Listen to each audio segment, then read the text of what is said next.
30 જાન્યુઆરી એ દિવસ જ્યારે વર્ષો પહેલા નથુરામ ગોડસે ગાંધીજીને ગોળી મારીને હત્યા કરી નાખી, પણ ગત 30 જાન્યુઆરીએ આ દિવસને યાદ કરીને હિન્દુ મહાસભાએ ગાંધીજીના પુતળાને ગોળી મારી એટલે હંગામો મચ્યો।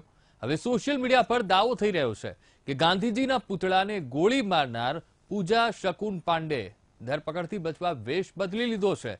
પુરાવા રૂપે સોશિયલ મીડિયા પર એક તસવીર પણ વાયરલ થઈ રહી છે, એટલે અમે આ દાવાની હકીકત જાણવાનો પ્રયાસ કર્યો તો ચોંકાવનારી હકીકત સામે આવી। આ રિપોર્ટ જુઓ।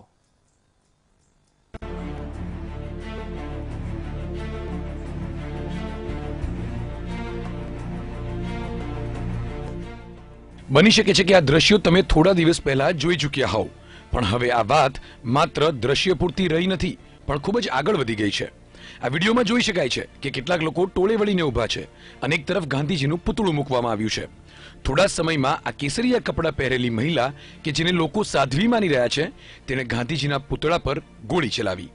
આ દ્રશ્યો ઊભા કરીને હિન્દુ મહાસભાએ નાથુરામ ગોડસેને યાદ કર્યો હતો, પણ આ વિડીયો વાયરલ થયો તો હંગામો મચી ગયો અને 12 લોકો સામે ફરિયાદ નોંધાઈ ગઈ। હવે જુઓ આ ઘટનાના સોશિયલ મીડિયા પર કેવા પડઘા પડ્યા છે।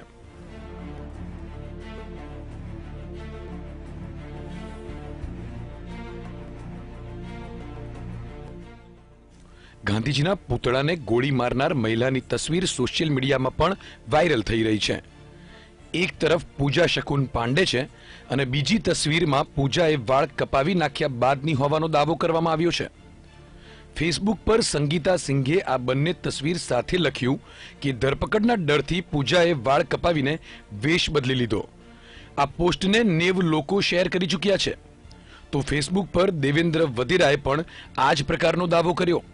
તેની પોસ્ટને તો 1,500 લોકોએ શેર કરી છે, એટલે અંદાજો લગાવી શકો છો કે આ તસવીર કેટલી વાયરલ થઈ છે।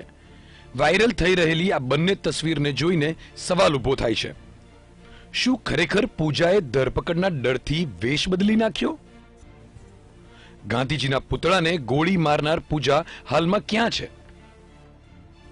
શું હજુ પોલીસ પૂજાને પકડી નથી શકી?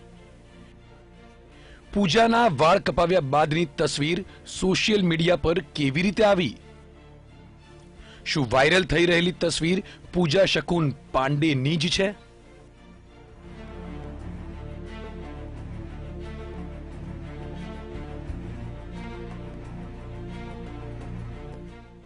રાષ્ટ્રપિતાનું અપમાન કરવાનો મામલો ગંભીર ગણી શકાય અને જો વેશ બદલવાના કારણે પૂજાની ધરપકડ ન થઈ શકી હોય તો કાયદો અને વ્યવસ્થા જાળવતી પોલીસ પર સવાલ ઉઠવા જ રહ્યા।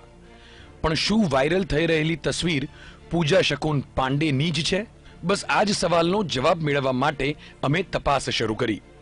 અમને પૂજાના નામે વાયરલ થઈ રહેલી તસવીર અંગે શરૂઆતથી શંકા હતી, એટલે ઇન્ટરનેટ પર વાયરલ તસવીરની તપાસ કરતા અમને જાણકારી મળી કે જાંબલી રંગની સાડીમાં દેખાતી મહિલા તો અભિનેત્રી છે અને તેણે અનિલ કપૂર તેમજ માધુરી દીક્ષિત અભિનીત ફિલ્મ બેટામાં રોલ કર્યો હતો।